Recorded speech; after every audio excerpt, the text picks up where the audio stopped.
Paano mag-register sa Philippine Real Estate Portal website bilang isang agent? Bisitahin ang www.philippinerealestateportal.com.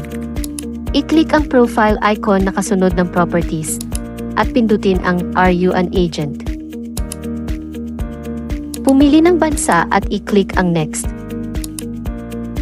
Mapupunta ka sa registration page at ilagay sa form ang mga tamang impormasyon at siguraduhin wasto ang lahat ng mga detalye.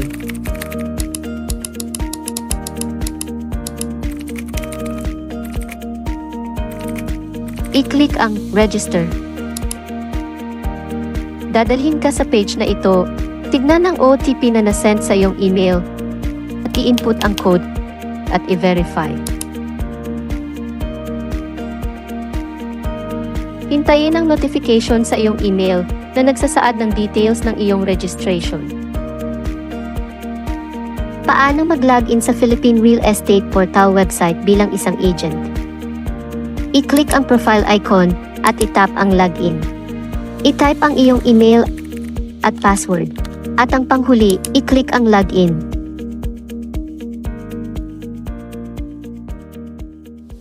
Tutorial 4, Forgot Password in Philippine Real Estate Portal website. I-click ang Forgot Password.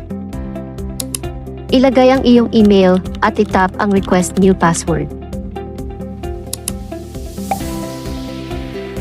Buksan ang link na ipinadala sa iyong email at i-type ang iyong bagong password. Sa huli, i-click ang Reset Password. Maaari mo nang malagin muli ang iyong account.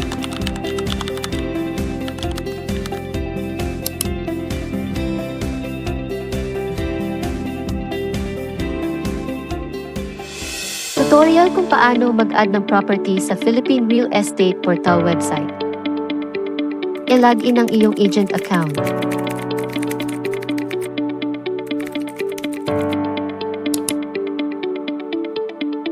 Pumunta sa Add Properties. Ang unang step ay pumili ng offer type, property type, at ng subtype. Ilagay sa box na ito ang iyong property title. Ilahad ang description ng iyong property.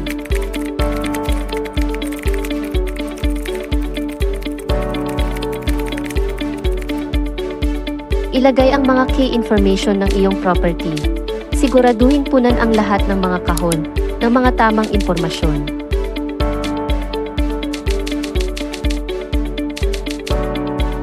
Tiyakin na may kasamang media ang apat na ito.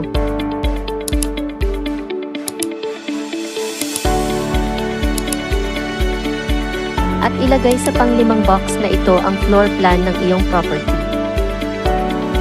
Ang part naman na ito ay tungkol sa location ng property.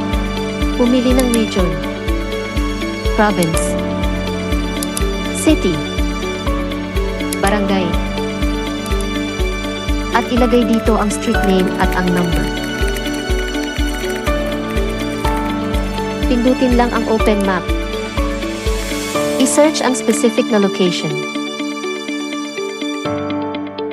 I-right-click ang mouse at i-copy ang mga numbers na ito dahil ito ang latitude and longitude of the property location. Maaari kang maglagay ng features ng iyong property sa mga kahon na ito. Dito ay ang indoor features at ilagay dito ang mga outdoor features. At ang panghuli ay i-submit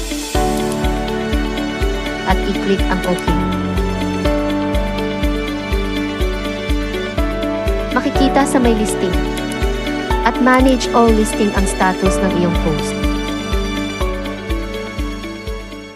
Ano ang proseso na gagawin ng agent kapag may nag-inquire sa pinost niyang property sa PrepD website?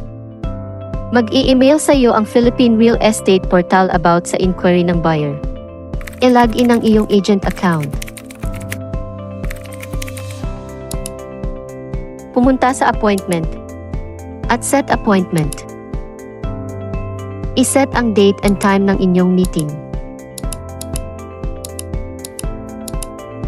Hanggat hindi pa na-update ni buyer ang how many person, Makikita sa ongoing appointment ang status nito.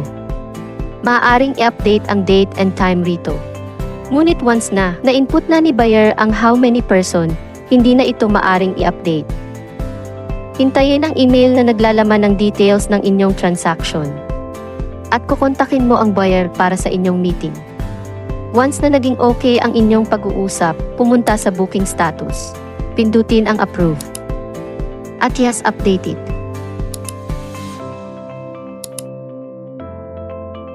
At kukontakin mong muli ang buyer para sa finalization ng kanyang pagbili ng iyong property.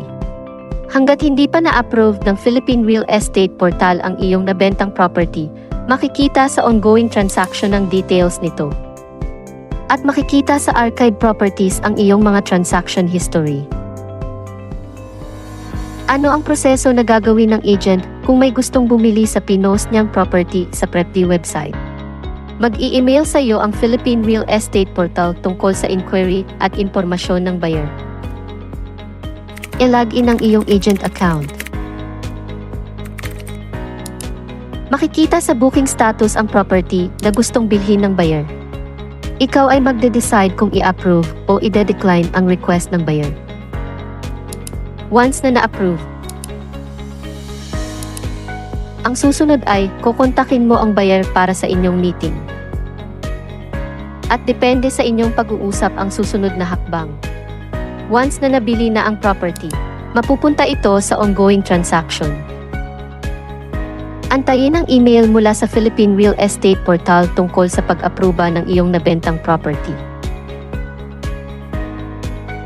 At makikita sa archive properties ang mga transaction history.